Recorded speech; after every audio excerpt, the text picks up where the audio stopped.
आइए भाइयों बहनों बुजुर्गों, आज और एक बार सर्वशक्तिमान परमेश्वर को उपस्थिति में बैठने के लिए एक समय मिला है। मुझे मालूम है आपको बहुत काम है, मेहनत करने का है, बहुत काम के बारे में आप सोचते हैं, लेकिन मैं आपसे विनती करता हूँ थोड़ी देर आपका आत्मा और प्राण के बारे में सोचने के लिए थोड़ा सा समय निकाल दीजिएगा। आइए हम सर्वशक्तिमान परमेश्वर से प्रार्थना करते हैं। अपना आंखें बंद करें और सर्वशक्तिमान परमेश्वर से विनती करें। सर्वशक्तिमान परमेश्वर, आसमान और ज़मीन को बनाने वाले, सूरज चंद्रमा को बनाने वाला परमेश्वर, आज इस समय में आपकी उपस्थिति में बैठने के लिए हमको आपने सौभाग्य दिया। पिता परमेश्वर, जो भाई बहन और बुजुर्ग ये वचन सुन रहा है, उनके दिल में आपका कार्य हो। उनका दिल को बांध के रखने वाला अंधकार का शक्तियों को मैं इस समय आज्ञा देता हूँ, उनको दिलों को छोड़ दें। उनका बांधा हुआ मन को मैं यीशु मसीह के नाम से खोल देता हूँ, ताकि सुसमाचार का रोशनी उनके दिलों पर चमके। पिता परमेश्वर, एक एक को आशीष दे। जिस जगह में बैठा है उस जगह को तेरे उपस्थिति से भरे प्रभु। तेरे धन्यवाद हो। कोई रुकावट कहीं भी ना हो, बल्कि तेरे उपस्थिति से सब लोग आनंदित हो जाएं। प्रभु यीशु मसीह के पवित्र नाम से मांगते हैं, आमीन। आइए हम बहनों के द्वारा परमेश्वर की स्तुति में एक पंजाबी गीत सुनेंगे। वो पंजाबी में है, लेकिन हिंदी में वो हिंदी वालों को भी समझने का कोई मुश्किल नहीं है। आइए मिलकर बहनों से गीत सुने। देवेगा यीशु ए नज़ात तो पापी बंदे, सुन ले आ यीशु दी आवाज़। ओ पापी बंदे, सुन ले आ यीशु दी आवाज़। देवेगा यीशु ए नज़ात तो पापी बंदे, सुन ले आ यीशु दी आवाज़। ओ पापी बंदे, सुन ले आ यीशु दी आवाज़। लेके आ जा बोझ नाले सारे रोग, लेके आ जा बोझ नाले सारे रोग। तेरी उड़ीक ले खड़ा ओ करके खीमा, देवेगा आराम ओ करके खीमा, देवेगा आराम। वक्त सुनहरी ना गवाओ पापी बंदे, सुन ले आ यीशु दी आवाज़। ओ पापी बंदे, सुन ले आ यीशु दी आवाज़। देवेगा यीशु ए नज़ात तो पापी बंदे, सुन ले आ यीशु दी आवाज़। ओ पापी बंदे, सुन ले आ यीशु दी आवाज़। सुन ले यीशु दा ए फरमान, सुन ले यीशु दा ए फरमान। अमृत जल अकेले, फिर प्यास ऐसी ना होवेगी कदी, फिर प्यास ऐसी ना होवेगी कदी। नाले वगदा रहेगा दरिया ओ पापी बंदे, सुन ले आ यीशु दी आवाज़। ओ पापी बंदे, सुन ले आ यीशु दी आवाज़। देवेगा यीशु ए नज़ात तो पापी बंदे, सुन ले आ यीशु दी आवाज़। ओ पापी बंदे, सुन ले आ यीशु दी आवाज़।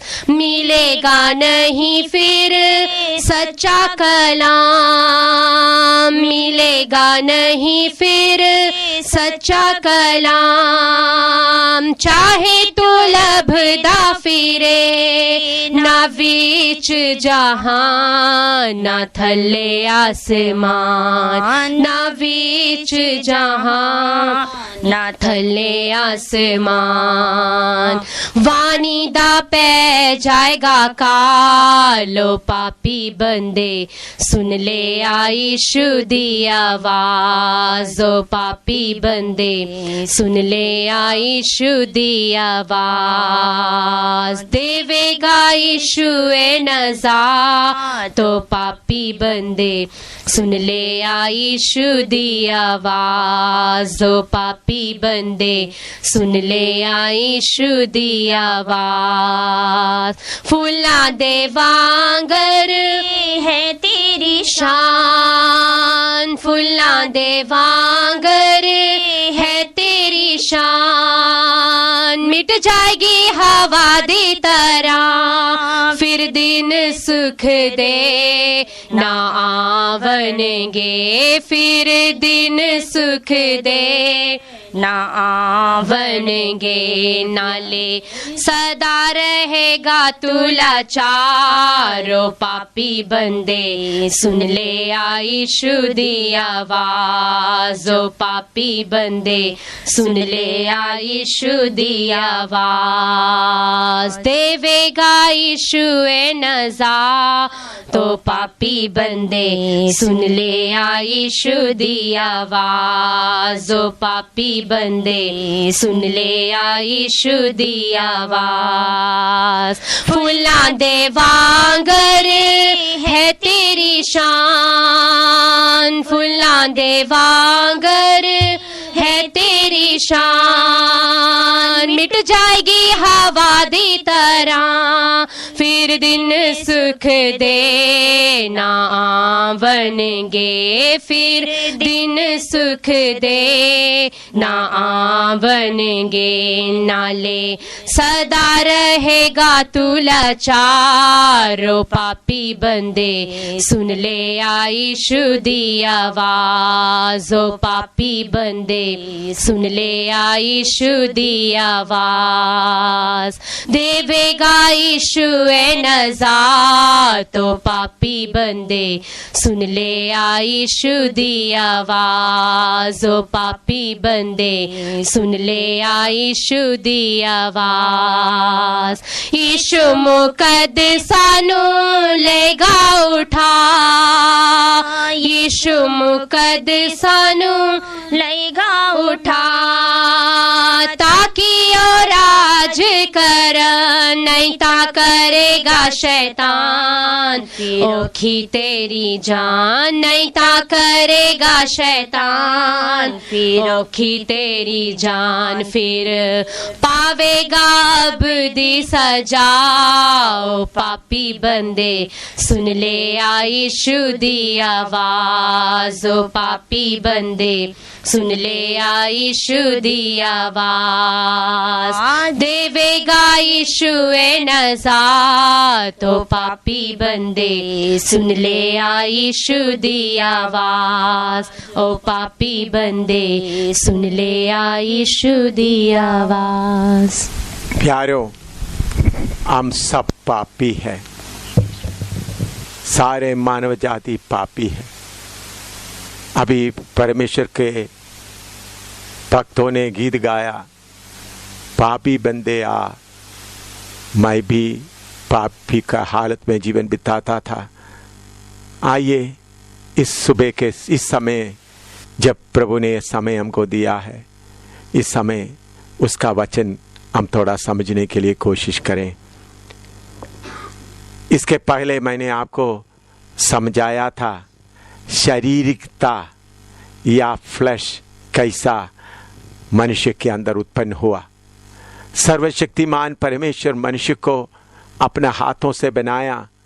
उनके अंदर, उनके नाथनों में जब परमेश्वर अपना सांस फूंका तो उनके अंदर परमेश्वर का स्वरूप और समानता आया। उसके साथ साथ मनुष्य का आत्मा, मनुष्य का प्राण आया। लेकिन शारीरिकता या फ्लैश कहाँ से आया? शारीरिकता या फ्लैश का मतलब मांस नहीं बल्कि हमारे अंदर इच्छाएं उत्पन्न करने वाला शक्ति कहाँ से आया? मैंने आपको पहले बताया, हव्वा जो आदम का पत्नी थी, उन्होंने शैतान के साथ जब संगति किया, फेलोशिप किया, उसके द्वारा उत्पन्न हुआ है फ्लैश। यह फ्लैश या शारीरिकता सबके अंदर है। यह फ्लैश क्या करता है? याकूब की पत्री पहला अध्याय उसका 14 और 15 में हम यूं पढ़ता है, जेम्स चैप्टर 1 वर्स 14 and 15। याकूब की पत्री पहला अध्याय उसका 14 और 15 सुनिए। परंतु प्रत्येक व्यक्ति अपनी ही अभिलाषा से खींचकर और फंसकर परीक्षा में करता है, फिर अभिलाषा गर्भवती होकर पाप को जन्मता है। हर एक आदमी शारीरिकता या फ्लैश के द्वारा अभिलाषा में आ जाता है।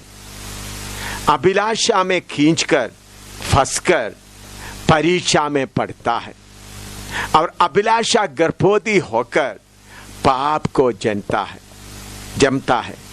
यही हालत आदन वाटिका में ही हुई। उस हालत को थोड़ा देखिए, उत्पत्ति 3 अध्याय उसका 6। अभिलाषा आकर क्या किया है? हवा के अंदर फ्लैश या शारीरिकता पैदा हुआ, उसके बाद उनके अंदर अभिलाषा आगे पढ़िएगा। सो जब स्त्री ने देखा कि उस वृक्ष का फल खाने में अच्छा और देखने में मन भाव और बुद्धि देने के लिए चाहने योग्य भी है, तब उसने उसमें से तोड़कर खाया और अपने पति को भी दिया और उसने भी खाया। हाँ, इधर में देखते हैं जब हवा के साथ शैतान बात कर रहा था, शैतान जो सांप के रूप में आए, वो शैतान की आत्मा हवा की आत्मा के साथ में संपर्क हुआ या संभोग हुआ, शारीरिकता या फ्लैश पैदा हुई। उसके बाद उनके अंदर इच्छा बढ़ने लगे। हवा ने फल की ओर देखा। इसके पहले कितने बार उस पेड़ के नीचे से दाहिने बाएं चलते थे, क्योंकि वो पेड़ एदन वाटिका के बीच में खड़ी थी। ले जब शारीरिकता जब उत्पन्न हो गया, उनके ओर देखने का अभिलाषा अंदर आ गया। जब फ्लैश आ गया, जो फ्लैश जो शैतान के द्वारा जन्मा हुआ बच्चा जब अंदर आया, तब शारीरिकता के द्वारा अभिलाषा उत्पन्न हुआ। अभिलाषा उत्पन्न न होने के कारण उस फल की ओर देखा, देखते वक्त और इच्छा बढ़ गया, खींच कर फंस गया, तो उसके बाद वो फल को तोड़ दिया। देखिए, इसके पहले आदम और हवा इकट्ठा रहते समय कोई फल तोड़ता तो दोनों इकट्ठा खाते हैं, लेकिन इस वक्त अभिलाषा में खींचकर फंसने के कारण फल थोड़ा, मोह इतना बड़ा, सबसे पहले फल हवा खुद खाई, उसके बाद अपना पति को भी दिया। इसी मुताबिक पाप उत्पन्न हुआ। अभी रोमी 3:23 पढ़ते हैं, उसमें परमेश्वर का वचन क्या कहता है? रोमी 3:23, इसलिए कि सबने पाप किया है और परमेश्वर की महिमा से रहित हैं। इधर में मेरे प्यारों एक बात हम समझना है, पहला मनुष्य आदम और हव्वा के द्वारा सबके अंदर पाप आ गया है। अभी छोटा बच्चे आप देखें, अगर आपने उन्होंने मेज में रखा हुआ छोटा सा पेंसिल उठा लिया, पीछे छुपाया है, आप पूछे बेटा तूने पेंसिल उठाया? बोला नहीं नहीं, देखो पेंसिल उन्हें पीछे छुपा के रखा है। उनको झूठ बोलने के लिए कोई सिखाया नहीं है, फिर अपने आप भी उस झूठ बोलने के आता है। जैसा मनुष्य का शरीर का अंग बढ़ता है, उसी मुताबिक पाप भी बढ़ता जाता है। याद रखिए, इस धरती में जितने लोग आदमी और औरत के संभोग के द्वारा जन्म लिया है, सब के अंदर पाप है, कोई पाप के बिना नहीं है। लेकिन एक बात है, हम में से कुछ लोग बड़ा पाप को पहचानता है, हत्या करना, चोरी करना और किसी को मारपीट करना। ये बातें आम पाप के तौर पर हम सोचते हैं। ये पाप आम प्रकट होता है, शराब पीना, खून करना, चोरी करना, मारपीट करना। लेकिन कुछ पाप ऐसा है, इससे भी भयंकर होता है। एक है लालच, और चीजें पाने का मन के अंदर का इच्छा। लालच जब एक व्यक्ति के अंदर है, उसको कोई बड़ा पाप करके नहीं समझता। लेकिन मेरे प्यारों, सारे पापों का जड़ लालच है। लालच मनुष्य के अंदर है। उसके अलावा जलन हमारे अंदर रहता है, झूठ बोलने का आदत हमारे अंदर रहता है, और आदर और इज्जत पाने का इच्छा।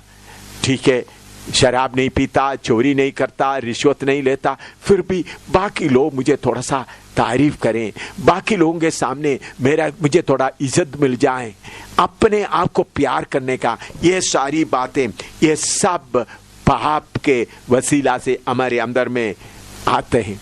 तो पापों से कैसा छुटकारा पाएं? हमारे बाप दादों ने या बुजुर्गों ने ये बात सिखाया। देखो, ये अंधे आदमी को देखो, ये लंगड़े के देखो, या उस कष्ट में पड़ा हुआ आदमी पुराने जमाने में पिछले जन्म में कोई पाप किया हुआ होगा। ऐसा हमारे अंदर में, हमारे बीच में एक कहानी है, ये कहावत है, 84 लाख योनियों में हम जन्म लेते लेते लेते पाप किया, पाप का कीमत देकर बाद में पाप मिटाते मिटाते परमेश्वर से आखिरी में लीन हो जाएंगे। ठीक है भाई, मान लो आपका ये कहावत ठीक है, तो 84 लाख योनियों में मनुष्य बदलते बदलते आते हैं। तो सोच लो, उदाहरण के तौर पर एक आदमी मनुष्य के योनि में आया, तो जितना पाप उन्होंने किया, चोरी किया, रिश्वत लिया, उसके लिए कुछ गरीबों को खाना खिलाया, मंदिर बना दिया, पूजा पाठ कराया, बड़ा पैसा चढ़ाया, लोगों को मकान बना कर दिया, बहुत कुछ काम करके बहुत पापों का माफी पा लिया समझ लो। फिर भी मरने के समय में 10 पाप रह गया। बहुत पापों का कीमत उठा लिया, मरने के समय 10 पाप उनके हिसाब में रह गया। उसके बाद एक चिड़िया के रूप में आया, मरने के बाद दूसरा जन्म एक चिड़िया बनकर आया। तो चिड़िया भी आपको मालूम है कभी कभी कुछ कीड़े मकोड़े खाता है, इधर उधर से कुछ दाल वगैरह चुग लेता है। तो चिड़िया के रूप में भी मरते समय में 3 पाप रह गया। तो मनुष्य का जन्म का 10 पाप रह गया, चिड़िया का जन्म का 3 पाप रह गया। 2 जन्म में 13 पाप हो गया। तीसरा गाय माँ बन गया। हम सब गाय माँ को आदर देते हैं, गाय हमको दूध देता है, बहुत फायदेमंद है गाय माँ। लेकिन देखिए, गाय माँ का जो 4 पाव आप देखें, उसके जो खुर है, जो पाव के नीचे लोहे जैसा है, वो एक एक जगह में ऐसा चारों पाव से चलते समय में उसके नीचे कितने कीड़े दबकर मर जाता है। आपने कभी देखा है? मैंने कई बार देखा है, उस गाय का पाव के नीचे कितने कीड़े मर जाता है। तो गाय फिर कभी कभी किसी का सब्जी खा लेता है। तो गाय माँ का जन्म में भी आकर समझ लो 30 पाप रह गया। तो मेरे प्यारों, मनुष्य के जन्म में 10 पाप, चिड़िया का जन्म में 3 पाप, गाय माँ का जन्म में 30 पाप, तो कितना हो गया? 43 पाप हो गया। इसका मतलब 3 जन्म में 43 पाप हो गया। तो 84 लाख योनियों में पाप कटेगा या बढ़ेगा? थोड़ा सा सोचिएगा भाई साहब। जितना जन्म लेता जाएगा पाप आपका बढ़ता जाएगा। मैं एक छोटी सी बात आपको बताना चाहता हूँ। जम्मू बख्शीनगर में मुझे अच्छा एक मित्र है, वो एक शर्मा जी है। उधर में जम्मू मेडिकल कॉलेज में उन्होंने फार्मासिस्ट का नौकरी करता था। अभी तो रिटायर होकर काफ़ी देर हो गया। वो त्रिकुटा नगर में रहते हैं। कभी कभी आकर मुझे मिलता है। एक बार शर्मा जी रामायण को 18,000 श्लोकों में बनाकर कि बड़े पुस्तक में लिखकर, नोटबुक में लिखकर मेरे पास लेके आए। मुझे बोला इसके लिए प्रार्थना करो, मैं ये दूरदर्शन वालों को भेजना चाहता हूँ, दूरदर्शन वाला इसको कबूल करें, उसको एक एक एपिसोड के तौर पर लोगों को दिखाएं, मेरा नाम भी आ जाए, कुछ पैसा भी मिल जाए। ऐसा मैं उनके साथ दोस्ती हो गया। तो एक दिन ऐसा मैं उनसे बात करते वक्त मैंने बोला, शर्मा जी आप कितने योनियों में बदल बदल कर आखिरी में आप ब्राह्मण योनि में आ गया, ब्राह्मण बन गया, तो अभी आप कोई पाप नहीं करते हैं। उन्होंने बोला, ये बात आपने ठीक कहा है, देखो मैं शराब नहीं पीता, बीड़ी नहीं पीता, अंडा नहीं खाता, मछली नहीं खाता और मीट नहीं खाता। अगर कोई अंडा मछली खाता है या मीट खाता है, उनके घर से मैं पानी तक भी नहीं पीता हूँ। मैं अपने आप को साफ रखता हूँ, पवित्र रखता हूँ। मैं अभी ब्राह्मण योनियों में आया है। तो मैं थोड़ी देर के बाद शर्मा जी से पूछा, शर्मा जी गुस्सा नहीं करना, मैं एक छोटा सा बात आपसे पूछना चाहता हूँ। जब आप जम्मू मेडिकल कॉलेज में फार्मासिस्ट तौर पर सारे दवाई जब आपके पास आते थे, क्या आप चोरी चोरी में जो मुफ्त में अस्पताल में बांटने वाला, गरीबों को बांटने वाला जो दवाई कभी कभी आप दुकानों में देते थे, चोरी चोरी में बेच देते थे? थोड़ी देर चुप रहने के बाद मेरे से पूछा, आपको ये कौन बोला है? मैंने बोला, मुझे किसी ने नहीं बताया, लेकिन मैंने आपसे पूछता हूँ। थोड़ी देर सोचने के बाद, भाई साहब सच बोलूं तो मैंने बहुत दवाई बाजार में बेचा है और उसका हिस्सा डायरेक्टर को भी देता था, मिनिस्टर तक देता था। तब मैंने उनसे पूछा, क्या शर्मा जी गरीबों को लिए मुफ्त में देने वाला वो दवाई आप बाजार में बेचेगा तो ये पाप नहीं है? गरीब अस्पताल में जो रहता है उनको मुफ्त में देने वाला आप ऐसा बेच कर करने सब पाप नहीं है?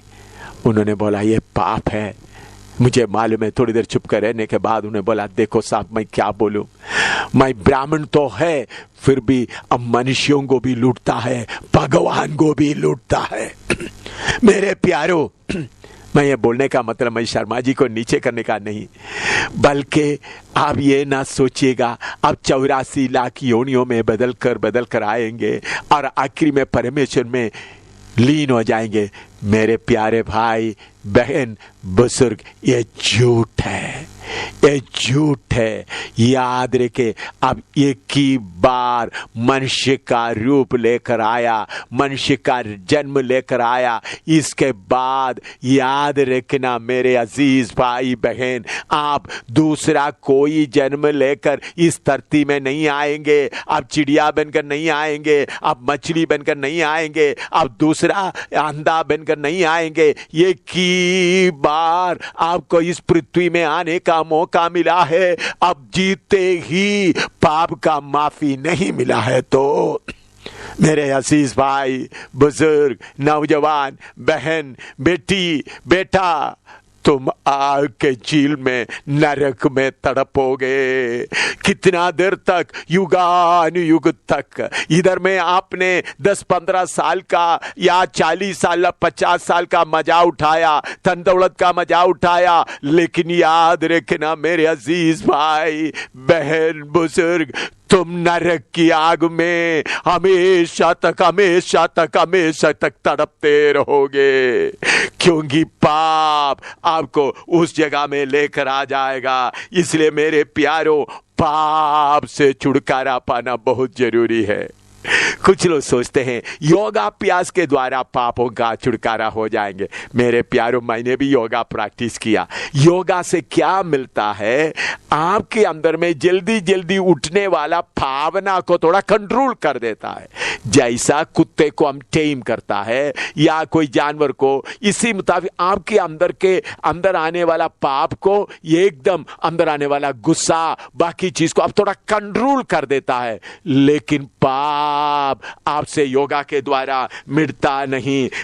कोई ना सोचिएगा पाप ऐसा योगा के द्वारा मिटता है। कुछ लोग सोचते हैं किस्मत में जो लिखा वही आता है।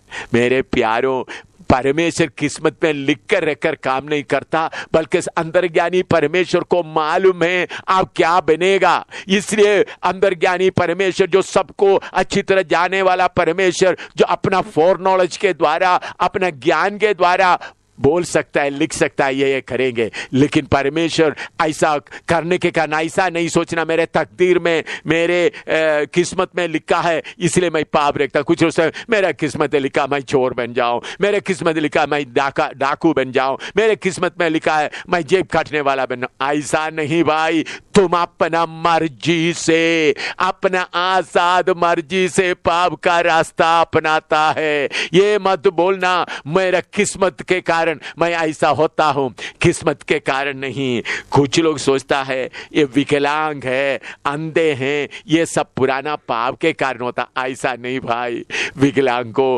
अंधे, लेंगड़े सब परमेश्वर आपके लिए गवाह के लिए इस दुनिया में खड़ा किया है। उन लोग पाप करने के कारण ऐसा जन्म नहीं लिया, बल्कि पर सर्व आपके लिए, तंदुरुस्त लोगों के लिए वो एक गवाह है। एक अंधा एक गवाह है, एक लेंगड़ा एक गवाह है, जिसको आंख दिखाई नहीं देता, जिसको चलने के लिए मुश्किल होता, जिसको परेशानी में पड़ा रहता, एक गवाह है तंदुरुस्त लोगों के लिए। सर्वशक्तिमान परमेश्वर उनके लिए भी अजर देंगे। लेकिन आप ये नहीं सोचना उन्होंने पुराना जन्म में कोई पाप किया इसलिए ऐसा हो गया, ऐसा नहीं। मेरे प्यारों, आपके लिए गवाह है। क्या गवाही है? देखो, मुझे आंख नहीं है, तुमको आंख है, परमेश्वर को पहचानो। मुझे पाँव नहीं है, तुमको पाँव है, परमेश्वर को पहचान कर चलो। आपको और मेरे लिए, तंदुरुस्त लोगों के लिए एक गवाह बनने के लिए परमेश्वर ऐसे होने दिया है। कुछ लोग बोलता है पाप सोचकर ऐसा एक कोई चीज है ही नहीं, पाप है ही नहीं।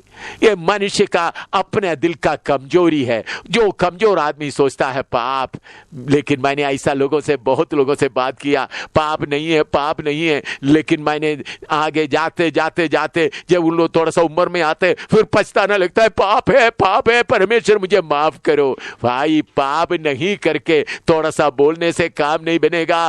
पाप दिल का कमजोरी नहीं है, पाप आपके अंदर पड़ा हुआ बात है। देखिए आपका पाप का नतीजा क्या होगा। पाप में, पाप के जाल में फंसा हुआ भाइयों बहनों, तो तुम्हारा हालत क्या होगा। परमेश्वर का वचन कहता है, गिनती 32 का 23 पढ़िएगा, गिनती 32 का 23, नंबर्स 32:23।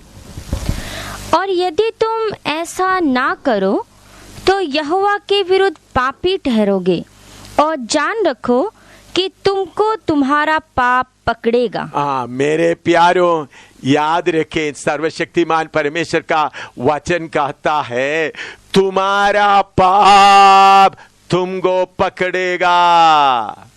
बुजुर्गों, नौजवानों, बेटे बेटियों, याद रखे तुम्हारा पाप तुमको पकड़ेगा। अभी पाप करने में मजा आता है, किसी ने नहीं देखा, लेकिन याद रखना तुम्हारा पाप तुमको पकड़ेगा। सपोपदेशक 8:11 में यूं लिखा है, सपोपदेशक 8:11, सुनिए प्रभु का वचन क्या बोलता है।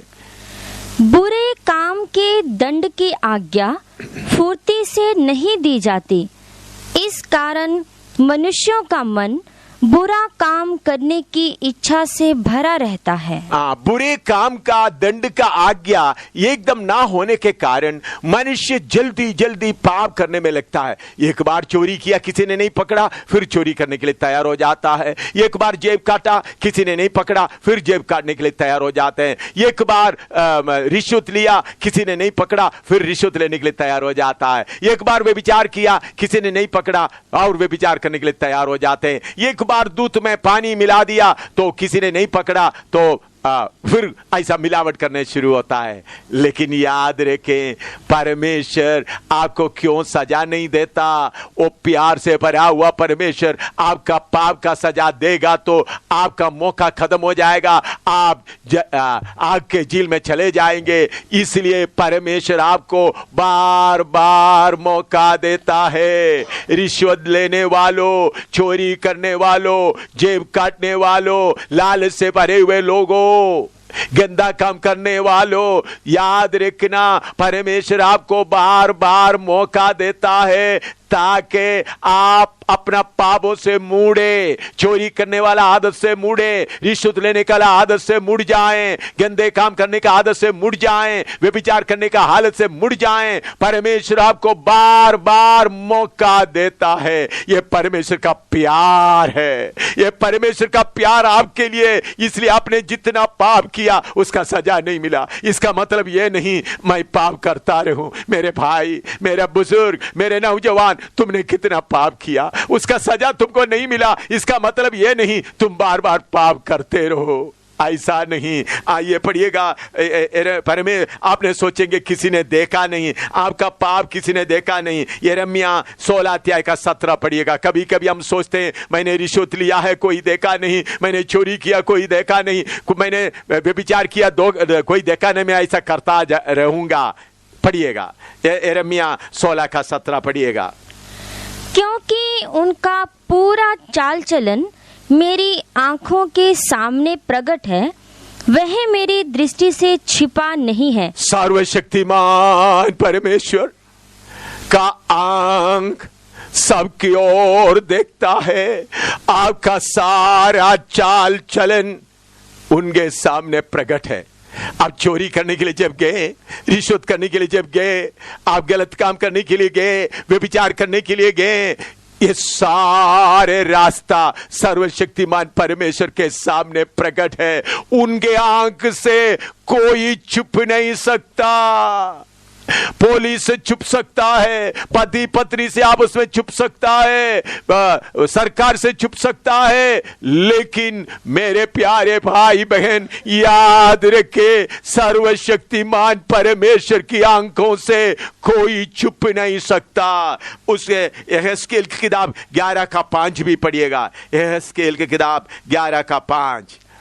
तब यहोवा का आत्मा मुझ पर उतरा और मुझसे कहा, ऐसा कहे यहोवा यूं कहता है, यहोवा यूं कहता है कि हे इस्राएल के घराने, तुमने ऐसा ही कहा है, जो कुछ तुम्हारे मन में आता है, जो कुछ तुम्हारे मन में आता है उसे मैं जानता हूँ। देखिए, सर्वशक्तिमान परमेश्वर, मेरे प्यारे बुजुर्गों, आपका रास्ता उनको मालूम है, और आप अभी बैठकर क्या सोच रहा है, क्या कर रहा है, वो भी उनको मालूम है। परमेश्वर से आपका रास्ता छुपा नहीं सकता। जो बात आपका मन में आता है, बुरी बात या भलाई का बात, चोरी करने का बात, या रिश्वत लेने के बाद, या व्यभिचार करने का बात, या दूध में मिलावट करने का बात, या खाने की चीज में मिलावट करने का बात, सब परमेश्वर देखता है। आपके मन में आने वाला बात भी परमेश्वर देखता है। तो फिर क्या होगा? सपोपदेशक 12 का 14 पढ़िएगा। सपोपदेशक 12 का 14। क्योंकि परमेश्वर सब कामों और सब गुप्त बातों का, चाहे वे भली हो या बुरी, न्याय करेगा। मेरे प्यारों, सर्वशक्तिमान परमेश्वर अब आपके बारे में चुप रहता है, लेकिन सारे कामों का न्याय किया जाएगा। चाहे बुरा काम हो, चाहे भले काम हो, सब कामों का न्याय होगा, अदालत होगा। याद रखे, अदालत होने वाला है। उस अदालत के लिए आपको कैसा परमेश्वर तैयार करता है। भजन संहिता 90 का 3 पढ़िएगा। भजन संहिता 90 का 3। तू मनुष्य को लौटाकर चूर करता है और कहता है कि हे आदमियों लौट आओ। हाँ, इधर में परमेश्वर का वचन कहता है, तुम मनुष्यों को लौटाकर चूर कर देता है और कहता है, ए आदमियों लौटाओ।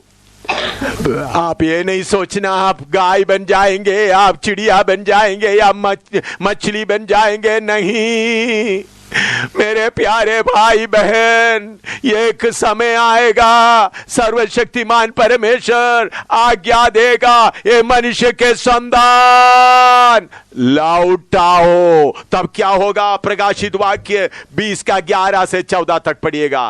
प्रकाशित वाक्य 20 का 11 से 14 तक। तब क्या होता है? फिर मैंने एक बड़ा श्वेत सिंहासन और उसको जो उस पर बैठा हुआ है देखा, जिसके सामने से पृथ्वी और आकाश भाग गए और उनके लिए जगह ना मिली। फिर मैंने छोटे बड़े सब मरे हुओं को सिंहासन के सामने खड़े हुए देखा और पुस्तकें खोली गई, और फिर एक और पुस्तक खोली गई अर्थात जीवन की पुस्तक, और जैसे उन पुस्तकों में लिखा हुआ था उनके कामों के अनुसार मरे हुओं का न्याय किया गया। और समुद्र ने उन मरे हुओं को जो उसमें थे दे दिया, और मृत्यु और अधोलोक ने उन मरे हुओं को जो उनमें थे दे दिया, और उनमें से हर एक के कामों के अनुसार उनका न्याय किया गया। और मृत्यु और अधोलोक भी आग की झील में डाले गए। यह आग की झील तो दूसरी मृत्यु है, और जिस किसी का नाम जीवन की पुस्तक में लिखा हुआ ना मिला वह आग की झील में डाला गया।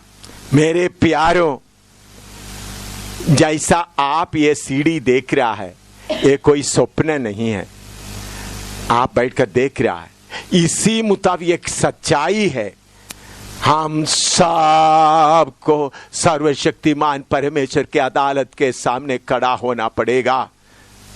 ये पृथ्वी परमेश्वर के सामने से हट जाएगा, आसमान हट जाएगा, सारे मरे हुए लोग अपना आत्मा और प्राण में सर्वशक्तिमान परमेश्वर के सामने हवा में खड़ा होगा। उस वक्त आत्मिक शरीर होने के कारण खड़ा होने के लिए कोई जमीन नहीं चाहिए।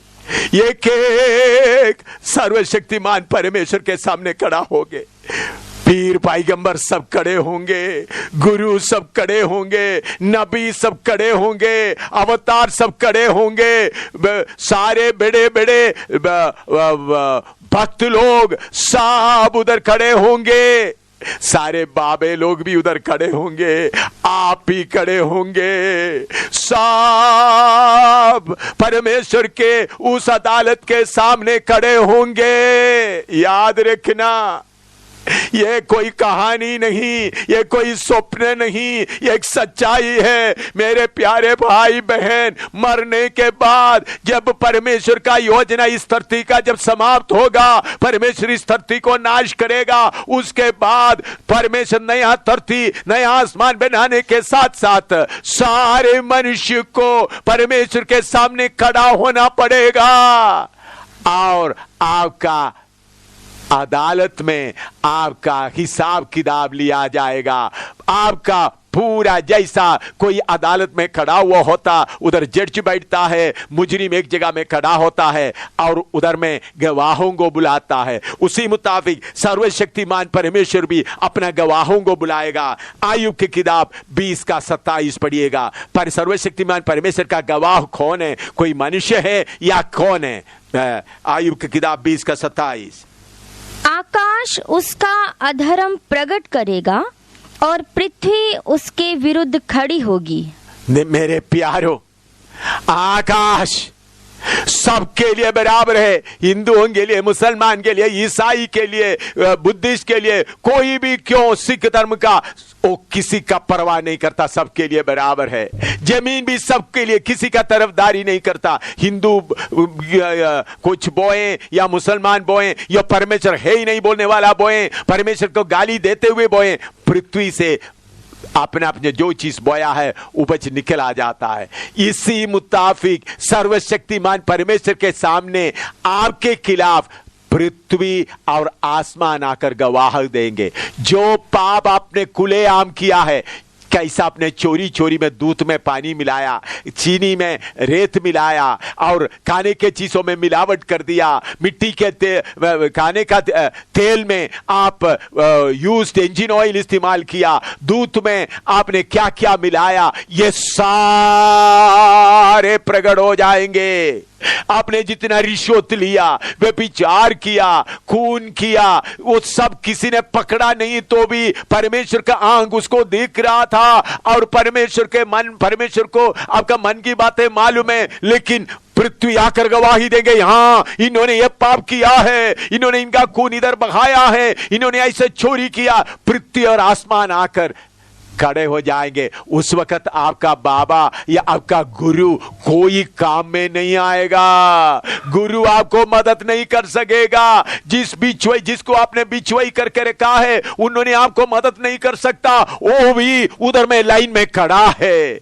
देखिए, जितना पाप आप खुलेआम किया वो उधर प्रकट हो जाएगा। आपने बंद कमरे में किया हुआ काम, पढ़िएगा हबक्कुक 2:11, हबक्कुक 2:11। क्योंकि घर की भीत का पत्थर दुहाई देता है और उसके छत की कड़ी उनके स्वर में स्वर मिलाकर उत्तर देती है। जो पाप आप बाहर में करता है पृथ्वी और आसमान आकर गवाही देता है। जो पाप आप कमरे के अंदर चुपकर करता है उस कमरे का ईंट या पत्थर और लकड़ी आकर गवाही देते हैं। देखिए, अभी आप जो बात सुन रहा है ये मैं इधर एक जगह में बैठकर बताया, एक भाई के द्वारा वीडियो रिकॉर्डिंग किया, अभी आप सुन रहा है। ये वीडियो मशीन भी मनुष्यों ने मालूम किया है। तो मनुष्य को बनाया हुआ सृजनहार का ताकत कितना है, उन्होंने इन सारे चीजों के द्वारा आपका पूरा हाल खोल दिया जाएगा। एक एक बात खोल दिया जाएगा। उसके साथ दूसरा एक खतरनाक चीज भी है। प्रकाशित 20:12 पढ़िएगा, प्रकाशित 20:12। फिर मैंने छोटे बड़े सब मरे हुओं को सिंहासन के सामने खड़े हुए देखा और पुस्तकें खोली गई। आपने किया हुआ पाप का हिसाब रखा हुआ पुस्तकें खोली गई। उसमें एक पुस्तक है यादगारी का मेमोरी वीडियो। जैसा अभी वीडियो में रिकॉर्डिंग हो रहा है, हर एक मनुष्य के साथ साथ एक वीडियो फिट करके भेजा है, वो है यादाइश का वीडियो। आप 10 साल पहले की बात भी याद करता है, कल की बात भी याद करता है, इसी मुताबिक उस वक्त आपका मेमोरी वीडियो खोल दिया जाएगा। अभी जो वीडियो में रिकॉर्डिंग करता है वो जो आमने सामने देखते वही बात रिकॉर्ड होता है, लेकिन आपका यादगारी का वीडियो कैसा, किस मतलब से उधर खड़ा था, किस मतलब से वो बात क्यों बोला, ऐसा बात बोलते समय में क्या मन में सोच रहा था, ये भी प्रकट हो जाएगा। देखो मेरे अजीजों, आप कहां बच सकता है। आपका पाप पूरा परमेश्वर के सामने प्रकट है। आपके सारे चाल चलन उनका आंख देख रहा है। आपके मन में जो बात आते वो देख रहा है। आसमान और जमीन आपके खिलाफ गवाही देने के लिए खड़ा होकर आ रहा है। और कमरे के अंदर का छत भी और पत्थर भी आपके खिलाफ गवाही देता है। उसे बढ़कर आपका यादगारी, आपका अपना मेमोरी वीडियो भी उस वक्त परमेश्वर की ओर खड़ा होकर बोलेगा, हाँ इन्होंने ये किया था, उन्होंने ऐसा बोला था, उसका मतलब ये था। कौन बच सकता है? पढ़िएगा यिर्मयाह 2:22 पढ़िएगा, यिर्मयाह 2:22 पढ़िएगा। चाहे तो अपने को सज्जी से धोए, अपने को सज्जी से धोए और बहुत सा साबुन भी प्रयोग करे, बहुत सा साबुन भी प्रयोग करे, तो भी तेरे अधर्म का धब्बा मेरे सामने बना रहेगा। अब देखो मेरे प्यारों, सर्वशक्तिमान परमेश्वर कहता है तू अपने आप को सज्जी से धोए, एसिड से धोए, तब भी तुम्हारा पाप मिटाया नहीं जाएगा। आप सोचते मैंने पाप कर दिया, अभी गंगा में जाकर स्नान करेंगे पाप मिट जाएंगे। मेरे प्यारों, पाप शरीर में नहीं लगा हुआ है, बल्कि पाप आपका आत्मा और प्राण में लगा हुआ है। कोई भी नदी आपका पाप को धो नहीं सकता, कोई पुण्य स्थान आपका पाप धो नहीं सकता। कितने बार पहाड़ चढ़ने से भी आपका पाप माफ नहीं होगा। अब कितने गरीबों को भी खिलाने से भी पाप माफ नहीं होगा। कितने चिड़ियों को खिलाने से भी पाप माफ नहीं होगा। कितने मछलियों को भी खिलाने से भी पाप माफ नहीं होगा। मकान बना के देने से पाप माफ नहीं होगा। मस्जिद या गिरजाघर या मंदिर बना के देने से पाप नहीं होगा। ब्राह्मणों को खिलाने से पाप माफ नहीं होगा। कोई दरिया आपका पाप को माफ नहीं कर सकता। सूर्य ग्रहण के समय में कितने बार जाकर के स्नान करे तब भी आपका पाप माफ नहीं होगा। कुछ लोग सोचते सूर्य ग्रहण के समय में जाकर स्नान करें या असी समर्थ समय में जाकर लाखों के तादाद में लोग जाकर के जगह जगह में स्नान करता है, ऐसा स्नान करने से पाप माफ होगा। मेरे प्यारों, पाप माफ नहीं होगा। रोमी 3:23 पढ़िएगा।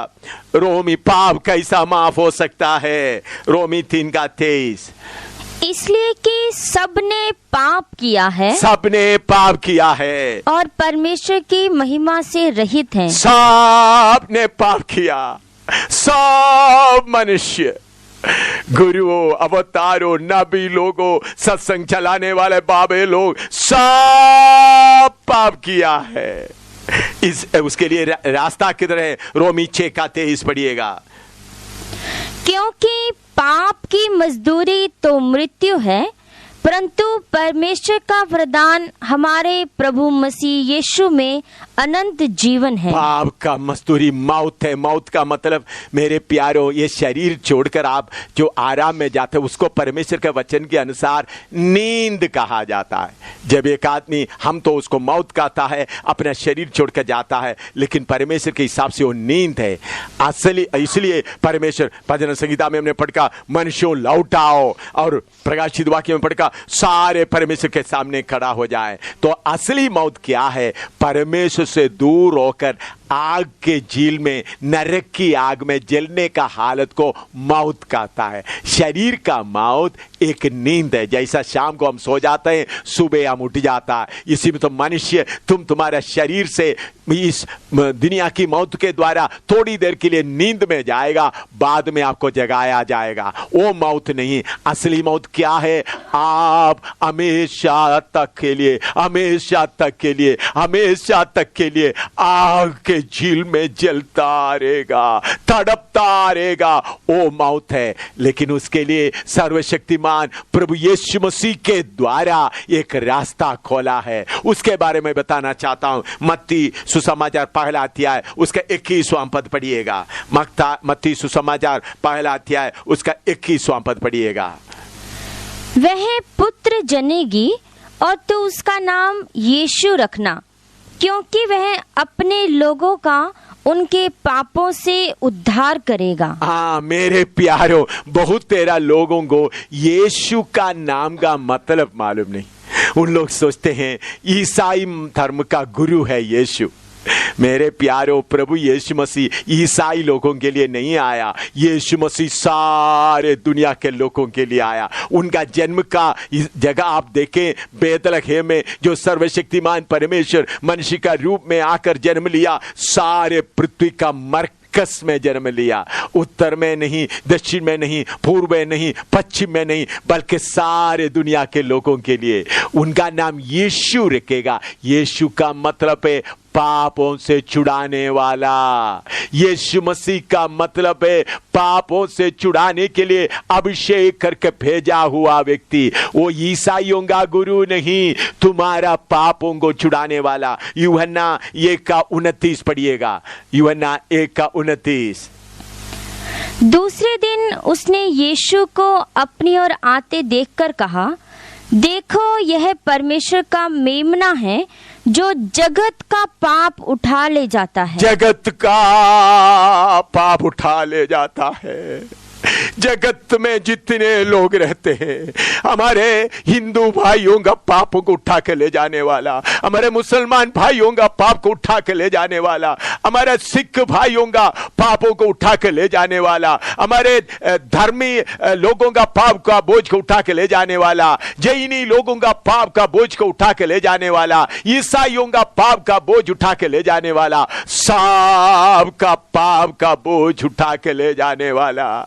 यीशु मसीह मजहब बनाने नहीं आया। यीशु मसीह ईसाई धर्म में नहीं है। ईसाई धर्म प्रभु यीशु मसीह ने नहीं बनाया। ईसाई धर्म का स्थापक शैतान है। मैं आपको बताना चाहता हूं, ईसाई धर्म का स्थापक शैतान है। शैतान एक चालाकी किया, हमारे सामने अलग अलग धर्म है, इसी मुताबिक इसको भी एक धर्म में बना देगा तो कुछ लोग बच जाएगा, बाकी लोग हमारे पास रह जाएगा। मेरे प्यारो, ईसाई धर्म, यीशु मसीह ईसाई धर्म बनाने नहीं आया। मैं ईसाई धर्म का नहीं हूं, मैं ईसाई नहीं हूं। मैं खुले आम से आपको बताना चाहता हूं, मैं ईसाई नहीं हूं। मेरे बाप दादे लोग केरला में, आपको मालूम है, ब्राह्मण लोगों को नंबूदरी के तौर पर कहा जाता है। हम लोग उस हालत से आए थे, हालेलुया। लेकिन मैं उस ब्राह्मण के लिए घमंड नहीं करता हूं। मैं ईसाई नहीं हूं, मैं यीशु मसीह को स्वीकार किया हुआ व्यक्ति हूं, लेकिन मुझे ईसाई धर्म का कोई संबंध नहीं है। आप ईसाई धर्म में आप जाए तो उधर में कुछ लोग कुछ फोटो रखता है, वो बोलता है यीशु का फोटो है, वो यीशु का नहीं है। उन लोग कुछ मरियम का फोटो लिखता है, उन लोग कुछ सलीब रखता है, वो सब इस धर्म शास्त्र के खिलाफ है। इस परमेश्वर का वचन में लिखा हुआ है, किसी का मूर्ति नहीं बनाना, किसी का रूप नहीं बनाना। फिर भी आप ईसाई लोगों के पास जाएगा तो वो सब बना के रखता है। मैं आपको ईसाई धर्म के लिए बोलने के लिए नहीं आया हूं भाई, मैं ईसाई धर्म का नहीं हूं। प्रभु यीशु मसीह सारे जगत के लोगों के लिए आया, आपके लिए आया, मेरे लिए आया। उधर बैठकर सुनने वाले भाई बुजुर्ग, तुम्हारा पाप उठा के ले जाने आया। तुम्हारा पाप उठाकर कितने देर चक्कर काटते हैं, फिर भी पाप दूर नहीं होता। कितने चिड़ियों को खिलाता, पाप दूर नहीं होता। तुम्हारा पाप को उठा के ले जाने के लिए प्रभु यीशु मसीह आया। यशायाह 53 उसका 6 पद पढ़िएगा। यीशु मसीह मनुष्य के रूप में इस दुनिया में आने के करीबन 775 साल पहले यशायाह नबी आत्मा में इसके बारे में लिखा है, हम तो सब के सब भेड़ों की नाई भटक गए थे, हम में से हर एक ने अपना अपना मार्ग लिया, और यहोवा ने हम सबों के अधर्म का बोझ उसी पर लाद दिया। देखिए, सर्वशक्तिमान परमेश्वर हम पापियों के लिए क्या किया है। उन्होंने मनुष्य का रूप धारण करके आया, वो है प्रभु यीशु मसीह। उन्होंने क्या हुआ, अब मेरा और आपका सबका पाप का बोझ अपने ऊपर उठा लिया। सबका पाप का बोझ उसके ऊपर उठा दिया, रख दिया। हम सब अलग अलग चले गए थे, कोई भक्ति का मार्ग में, कोई अच्छे मार्ग में, कोई योगा का मार्ग में, कोई पुण्य काम के मार्ग में, कोई अपना शरीर को ताड़ना देने के मार्ग में चले गए। तो हमारे सारे लोगों का पाप का बोझ उसी पर ला दिया है। मैं इस प्रभु यीशु मसीह को गेत्सेमनी वाटिका में देख रहा हूं। अपने चेलों के साथ आखिरी भोजन करने के बाद प्रभु यीशु मसीह गेत्सेमनी वाटिका में मेरे और आपका पाप का बोझ उठाते हुए पड़ा है। उनका खून पसीना की तरह निकल रहा है। उन्होंने स्वर्ग में रहने वाला पिता से विनती किया, पिता हो सकते तो ये प्याला मेरे से हटा दे, क्योंकि उन्होंने कभी पाप नहीं किया। यीशु मसीह में 2 स्वरूप आप देख सकता है, परमेश्वर का स्वरूप और मनुष्य का स्वरूप। यीशु मसीह क्रूस पर जान देने के पहले मेरे और आपका पाप उठाते समय में यीशु मसीह के ऊपर यीशु मसीह ने परमेश्वर का जो ईश्वरत्व को हटा दिया, मनुष्य का मनुष्यत्व में उधर पड़ा है। उन्होंने सारे पाप उठा लिया तो बोलता, पिता हो सकते तो प्याला मेरे से हटा दे। 3 बार प्रार्थना किया, उनका खून पूरा पसीने की तरह आ रहा है, फिर भी कोई जवाब नहीं मिला। क्यों? स्वर्ग का परमेश्वर देख रहा है, मेरा वफादार बेटा, मेरा पुत्र जो मनुष्य के रूप में मेरे से निकल गुजर गया, हर बात में वफादार रहा। अगर ये सलीब का दुख नहीं उठाएगा तो मनुष्य कभी वापस नहीं आ सकता। आदम को मैंने मेरे साथ हमेशा तक रहने के लिए बनाया था, लेकिन आदम अपना सोचा से फल तोड़कर खाया, पापी बन गया, मेरे स्थान से निकलकर चले गया। अभी इस आदम को कैसा भी वापस लेके आना है, कैसा भी मनुष्य को वापस लेके आना है। देखिए परमेश्वर का प्रेम, इसलिए परमेश्वर का वचन में लिखा है, परमेश्वर दुनिया से ऐसा मोहब्बत किया, उन्होंने अपने इकलौता पुत्र दे दिया ताकि जो कोई उसके ऊपर विश्वास विश्वास करे, नाश ना हो बल्कि हमेशा का जीवन पाए। मेरे भाई, सर्वशक्तिमान परमेश्वर आपको कितना प्यार करता है। आप कितना पाप किया फिर भी आपको प्यार करता है, फिर भी आपको ये वचन सुनने के लिए मौका दे रहा है। परमेश्वर आपके लिए अपना पुत्र यीशु मसीह को त्याग दिया। उन्होंने सोचा मेरा पुत्र प्रभु यीशु पूरा तकलीफ उठाने दो। कोई जवाब नहीं मिला। उन्होंने बोला बाप तेरी मर्जी पूरा होने दे। उसके बाद हम देखते हैं रोमी सिपाही आया, उनको पकड़ा, उनका हाथ बांध लिया। उन्होंने अपने हाथ से कितने बीमारों को चंगा किया, कितने अंगों को अच्छा किया, कोड़ियों को छूकर चंगा किया। कभी किसी का चोरी नहीं किया, कभी रिश्वत नहीं लिया, कभी गंदा काम नहीं किया। आपने चोरी किया है, आपने रिश्वत लिया है, आपने गंदा काम किया। आपके जगह में उनके हाथ बांध लिया गया, उनके सिर पे खांडे लगाए गए। उन्होंने कभी खराब बात नहीं सोचा। आप लालच के कारण पड़ोसी के बारे में क्या क्या सोचा है, अपने रिश्तेदारों के खिलाफ क्या क्या सोचा है, कितने गंदे बात आपका दिमाग में आया।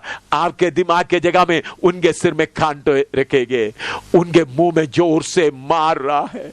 देखो जो गंदा काम आपने किया, लोग आपको मारना है, उनके मुंह में थूक रहा है। मैं अभी आपके सामने अच्छे इंसान बनकर बैठा हुआ हूं, मैंने किया हुआ गलत काम पूरा आपको मालूम होगा तो आप मुझे इज्जत नहीं देंगे, आप मुझे थूकोगे। मेरे जगह में, आपके जगह में उसके मुंह में थूक रहा है। उसके बाद उनको पिलातुस की अदालत में खड़ा किया। कोई पाप उनके ऊपर उन लोग सबूत नहीं दे सका, फिर भी लोग चिल्लाने के कारण उनको सूली पर चढ़ाने के लिए हुक्म दिया गया। मैं देख रहा हूं रोमी सिपाही उनको ले जाकर उनको कपड़ा उतार दिया, उनके पीठ में रोमी कोड़े से मारने लग रहा है। रोमी कोड़े में, उस कोड़े के आखिरी में चमड़े का पीता है, चमड़े का पीता में कांटों का टुकड़ा है, हड्डियों का टुकड़ा है और लोहे का टुकड़ा है। उसे जाकर जब मारते समय मांस के अंदर घुस जाता है, खींचते समय सारे मांस निकलता है। 13 बार ये दाहिने तरफ से मार रहा है, 13 बार बाएं तरफ से मार रहा है, 13 बार पेट के चारों तरफ से मार रहा है। इतने जोर से मार रहा है, वो चुपचाप खड़ा है। उनका पीठ पूरा जैसा खेत में हल लगाता है उसी मुताबिक उनका पीठ पूरा हल लगाया गया। यशायाह नबी इसको देखकर ऐसा कहा, पत्रुस ने इसको देखकर ऐसा कहा, उनके मार खाने से हम चंगे होगे, उनके मार खाने से हम चंगे होगे। मैं ऐसा सत्संग चलाते समय कितने जगह में अंधे लोग देखा है, लंगड़ा चलने लगा है, कुछ जगह में मरे हुए लोग भी जिंदा हुआ है, कितने कैंसर बीमार अच्छे हो गए, ये एड्स बीमार भी अच्छे हो गए, कितने कितने बीमार लोग अच्छे हो गए। वो कुछ भी मेरा खूबी के कारण नहीं, मेरा पवित्र राय के कारण नहीं, बल्कि प्रभु यीशु मसीह का कोड़े खाने के कारण, उनके कोड़े खाने से हम चंगे हो गए। मेरे प्यारे भाई, आप अभी बैठते बैठते ये वचन सुन रहा है, बैठते बैठते आप विश्वास करेगा तो चाहे आपका बीमारी कैंसर क्यों ना हो, एड्स क्यों ना हो, ब्लड प्रेशर क्यों ना हो, शुगर का बीमारी क्यों ना हो, इस वक्त आपको चंगाई मिल सकता है। अभी जिधर बैठकर, जिस कमरे में बैठकर आप सुन सकता है, सुन रहा है, अगर विश्वास करेगा, विश्वास के साथ यीशु मसीह के छेदे हुए पीठ के ऊपर दिखेगा तो आप चंगे हो जाएंगे, क्योंकि यीशु मसीह के नाम में चंगाई मिलता है। उसके बाद उनको भारी सलीब दिया गया, बहुत भारी सलीब, कंधा पूरा टूटा हुआ है, उस कंधे पर रखकर खींचते खींचते जा रहा है। 7 बार वो भारी सलीब के कारण नीचे गिर पड़ा, फिर उठा, फिर रोमी सिपाही मानकर उठा, फिर बाद में गोलगोता नाम जगह में गया, उधर में ले जाकर वही सलीब, जिस सलीब को उन्होंने उठा के ले गया, उसमें उनको लटा दिया गया, उस भारी सलीब पर उनको लटा दिया गया। आमतौर पर किसी को सूली देते समय जबरदस्ती हाथ पकड़ के देना पड़ता है ताकि कील लगाए। इन्होंने अपने आप अपना हाथ दे रहा है, दाहिने हाथ दे रहा है, बाएं हाथ दे रहा है, पाँव में कील लग रहा है, लगा दिया और उसके बाद उस सलीब को उठाकर जोर से उस खड्डे में डाल दिया है। उनका पूरा जोड़ हिल गया, 3 किलो में लटकते हुए आपको देख रहा है। मेरे बेटा, मैं तुम्हारे लिए सलीब पर लटक रहा हूं, मैंने कोई पाप नहीं किया, तुम्हारे लिए मैं कीमत दे रहा हूं, तुम्हारे लिए मैं कीमत दे रहा हूं। बेटा, बेटी, बुजुर्ग, तुम्हारे पाप के लिए मैं क्रूस पर जान दिया है। मेरे प्यारो, उसने सलीब पर लटकते हुए एक बात कहा, सब कुछ पूरा हुआ। उन्होंने कहा सब कुछ पूरा हुआ। क्या पूरा हुआ? अभी हम पाप का बोझ उठाते हुए नदियों में जाने का जरूरत नहीं, तीर्थ स्थानों में जाने का जरूरत नहीं, सब कुछ पूरा हुआ। क्या पूरा हुआ? पाप का कीमत देने का काम पूरा हुआ।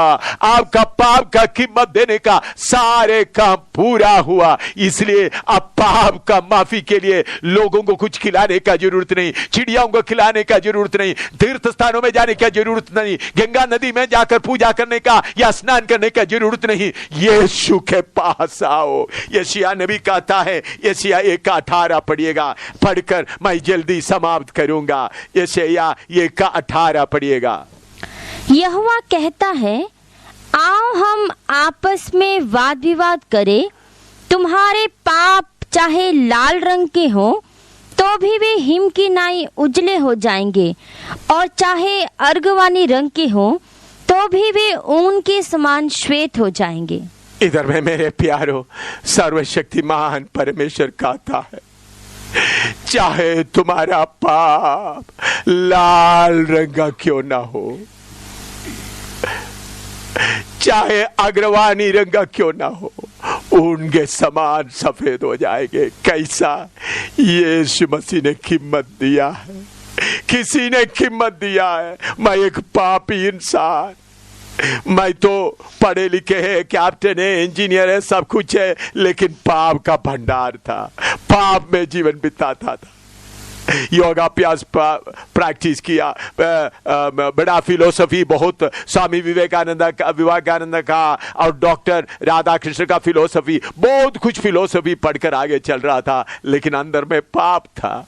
लेकिन जब मैं यीशु के बारे में सुना, मैं रोने लगा, हे प्रभु यीशु, मैं पापी हूँ, मेरे पापों को माफ कर दे, मेरे पापों को माफ कर दे। मेरे प्यारे भाई, आपने आज पाप का भार उठाकर चल रहा है। आज जिधर से आपने ये वचन सुन रहा है, अभी बहन लोग ये गीत गाने जा रहा है, वो गीत भी आप सुन लीजिएगा। गीत के बाद एक आपके लिए एक प्रार्थना का मौका मिलने वाला है। मेरे प्यारे भाई, मेरे प्यारे भाई, यीशु सलीब पर आपके लिए लटक रहा है। गीत गाएं। भारी सलीब पर आसमान का राजा लटक रहा है, बदकार की मानीन भारी सलीब पर आसमान का राजा लटक रहा है, बदकार की माने। देखो बहती खून की धारा, जाएंगे दुर्गुनाह जिसके द्वारा। देखो बहती खून की धारा, जाएंगे दुर्गुनाह जिसके द्वारा। आ जाओ जल्द यीशु के पास, तुमको बुलाता है खास। आ जाओ जल्द यीशु के पास, तुमको बुलाता है खास। मांगो पूरा करेगा, रोगों को दूर करेगा। मांगो पूरा करेगा, रोगों को दूर करेगा। जानकर तुम्हारे दिल के सबोझ को देगा वो सच्चा आराम भी तुमको। जानकर तुम्हारे दिल के सब बोझ को देगा वो सच्चा आराम भी तुमको। फिर भी देर क्यों तुम करते हो, आ जाओ कि उद्धार तुम्हारा हो।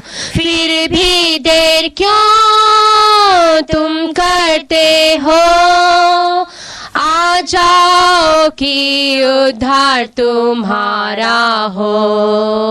आ जाओ जल्दी यीशु के पास, तुमको बुलाता है खास। आ जाओ जल्दी यीशु के पास, तुमको बुलाता है खास। मांगो पूरा करेगा, रोगों को दूर करेगा। मांगो पूरा करेगा,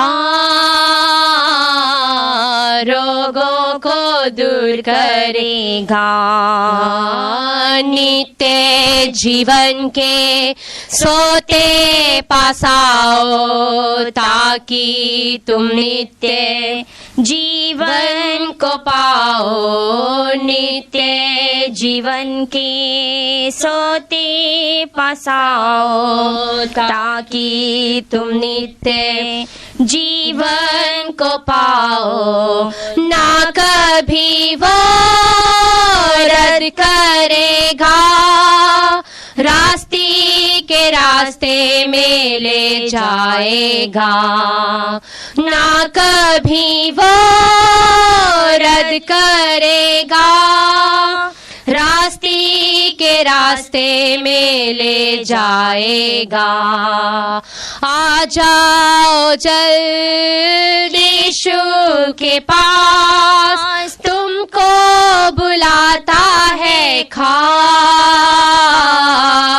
आ जाओ जल्द यीशु के पास, तुमको बुलाता है खास।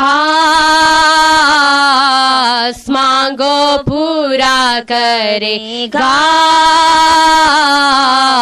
रोगों को दूर करेगा। मांगो पूरा करेगा, रोगों को दूर करेगा। देह पर उठाकर श्राप और बीमारी, क्रूस पर चढ़ावो खातिर तुम्हारी। देह पर उठाकर श्राप और बीमारी, क्रूस पर चढ़ावो खातिर तुम्हारी। रख कर उम्मीद प्रतिज्ञाओं पर, आओ तो पाओगे शिफा जरूर। रख कर उम्मीद प्रतिज्ञाओं पर, आओ तो पाओगे शिफा जरूर। आ जाओ जल्दी यीशु के पास, तुमको बुलाता है खास। आ जाओ जल्दी यीशु के पास, तुमको बुलाता है खास। मांगो पूरा करेगा, रोगों को दूर करेगा। मांगो पूरा करेगा, रोगों को दूर करेगा। यीशु का नाम है इत्र की मानी, होठों का शब्द भी देता है आनंद। यीशु का नाम है इत्र की मानी, होठों का शब्द भी देता है आनंद। आनंद। इस जहान में कोई नहीं, यीशु की मानिंद एक मित्र सही। इस जहान में कोई नहीं, यीशु की मानिंद एक मित्र सही। आजा हो जल्द यीशु के पास, तुमको बुलाता है खास।